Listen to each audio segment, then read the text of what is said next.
Hi everyone, welcome or welcome back to this channel. If you're somebody who's watching me from before, then thank you so much for showing up on this video because I understand that you must have seeked some value from the previous videos, which is why you're showing up on this video.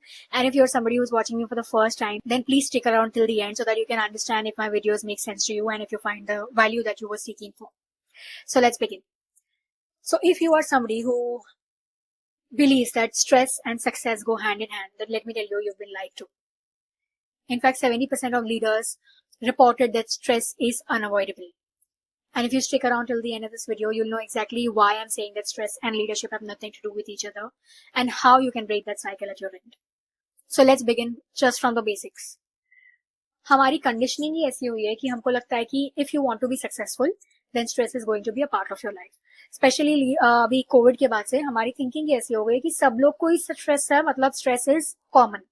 Stress is okay and life is going to be like this, but it is not, right? So going to the very basics of it, our upbringing is so, जिसमें हम discuss करते हैं कि stress को हम बहुत ही normally address करते हैं कि if you want to be successful तो स्ट्रेस तो होगा ही. अगर आपको कुछ अपना धंधा पानी शुरू करना है तो उसमें भी स्ट्रेस तो होगा ही, because you are making high stake decisions all through the day. You have to look at so many things all through the day. You are making you are handling so many people at once. You are just running around in the chaos throughout the day. You don't have time for other things. You don't have time for your life. And that is the sacrifice you call for success. And we call it the cost that we pay for success. Right? Even in the corporate culture, stress is glorified because leader बनने से पहले आप सारे management levels को पार करके जाते हो ऊपर, right? And when you see your leader being stressed, your leader not having the time for 1,000 other things while doing 1,000 things at the moment, taking calls at the weekend, canceling their personal plans, not having time for anything else, not having time for themselves, forget everything else. तो आपको लगता है कि ये चीज normal है. So even when I become a leader, this is how my life is going to function, right? So in our heads, we normalize this scenario way before than we actually live it. And even when we talk about the discussions that we have in the society, stress is way too normalized than it should be, right? हमको लगता है कि अरे सबको ही हो रहा है तो ठीक है, इतना भी क्या इस चीज का इशू बनाना. या फिर you are not capable of success if you are not, if you're talking about being too stressed. You are not capable of success if you're not normalizing stress. या फिर if you're not able to pay the cost of your success through being stressed or having to pop pills in the night to have a good night's sleep, then you don't deserve the leadership or the success that you are living. Right? A lot of people will agree with me on this. And why this mindset is deeply rooted within leaders is because maximum of them are stressed, but nobody wants to accept it. They all want to show that it is flawless leadership that's happening because it looks weak when you talk about not being able to handle the pressures, not being able to handle the stress. Your relationships are getting broken. You don't have time for yourself. You're building frustration within you. You're building irritation within you. All of this because of one factor, which is stress. But you don't want to discuss it because you feel सामने वाला नहीं discuss कर रहा है, मतलब वो okay ही होगा उसके साथ में. I shouldn't be discussing, otherwise I will look weak, right? So bottom line is, stress is not equals to success, and stress is not the cost that you have to pay to be a good leader, a successful entrepreneur. So let's just simplify how does stress creep in. First is mismanagement of focus. Not having clarity of where your time must be delegated. What is that one thing that you want to focus on? Of course, as a part of your work, आपके पास 1,000 चीजें होती है करने के लिए, लेकिन आप 1,000 की 1,000 साथ में एक साथ नहीं कर सकते, right? So even when you're doing that one important meeting, at the back of your mind, you have 3,600 other things which don't require immediate attention. But then this impacts your focus, this impacts your decision making, this impacts how much importance you're giving to what, and brain fog starts to creep in, which directly raises your stress levels. Another is mismanagement of time.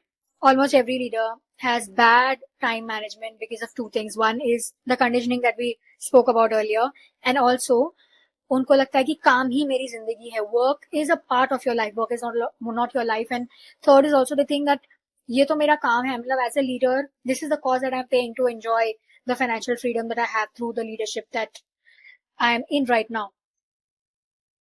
Which is why you don't focus on time कहाँ पर कब कितना देना है, कौन सी चीज को देना है. And Even after working all through the day, you're not satisfied because आपको लगता है कि मैं जितना करना चाहता था या जितना करना चाहिए था या जितना मुझसे एक्सपेक्टेशन है मुझे उतना मैं नहीं कर पा रहा हूँ.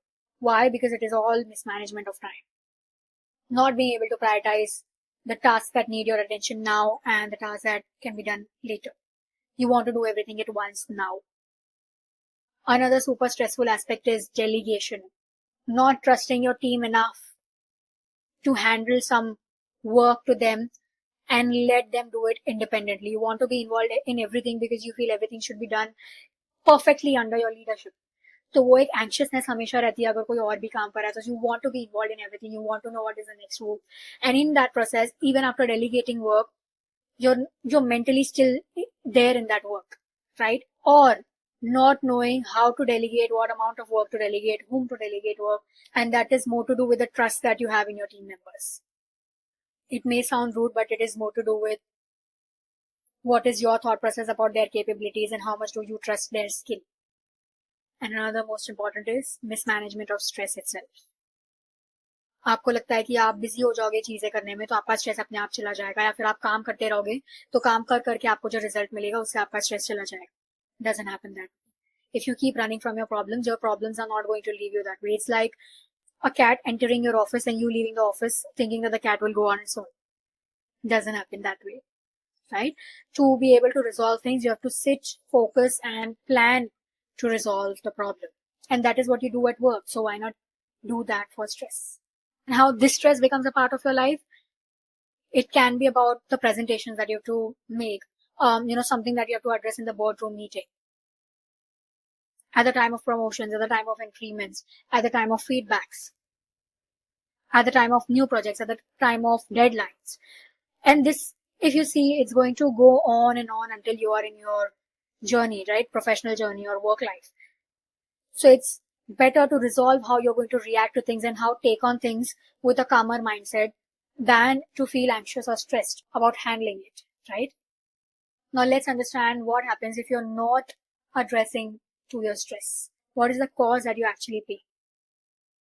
First and foremost is energy drain. Even if you're well slept, you still feel drained after waking up, and all through the day you feel like your energy is draining. You don't have that optimum energy that you used to have before, which directly impacts your performance because then your brain is not supportive enough or not energetic enough or not woken up enough to support the kind of work that you want to deliver. So again, the quality of work is also reduced. Shift of focus.